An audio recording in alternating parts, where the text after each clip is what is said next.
Welcome to the deep dive. So today we're going to look at a really interesting move by a rising actor, Harris Dickinson. Hmm.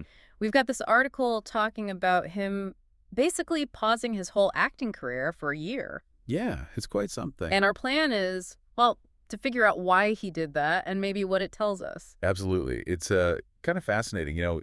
In Hollywood, momentum is usually seen as Oh, key. totally. So this article gives us a good window into someone deliberately, like, stepping off the fast track. Hmm. For a bit, anyway. Okay, let's get into it. So Harris Dickinson, I mean, a lot of people probably know him best from Triangle of Sadness. Oh, for sure. He was definitely a breakout face there, a real standout. Yeah, exactly. So it's not like he was, short on offers or anything. Things were going really well for him, acting-wise. That's the thing. His career was booming, which is why stepping away is, well, it's pretty surprising. You'd think he'd just keep lining up roles, right? Yeah, Ride that wave. right. Capitalize on all that buzz. But no, he takes a whole year off acting.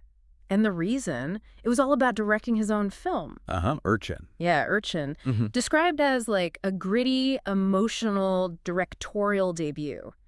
Makes you think, what was so important about this specific project? Well, and the article really emphasizes his commitment. There's a direct quote from him. Oh, yeah. He says, I didn't work as an actor for a year. I had no choice. I was committed. Wow. No choice. Yeah. That's strong. It really is. It tells you this wasn't just some side project or, a whim. This was the focus. Shows real passion, doesn't it? And the film itself, Urchin, it sounds heavy, like a story about a troubled young guy in London.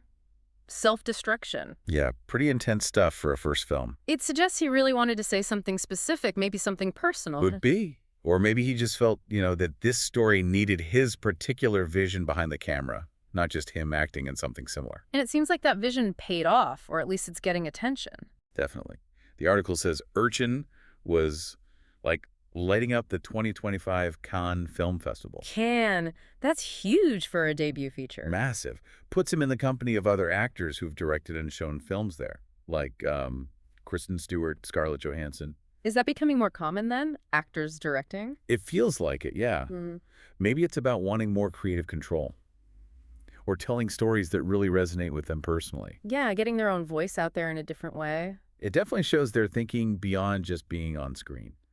Expanding their artistry, maybe. And it's clear this isn't him quitting acting. The article mentions he's got a big role coming up. Right, playing John Lennon? Yeah, in that Beatles biopic Sam Mendes is directing. So it really was a strategic pause, not a full stop. Exactly. Which just highlights how important directing Urchin must have been to him, even with a role like John Lennon potentially waiting. Speaks volumes, really. It does. So I guess the main takeaway here is that Dickinson is really taking control. Like the article says, rewriting the script his way. Yeah, that sums it up well. He's not just passively waiting for parts.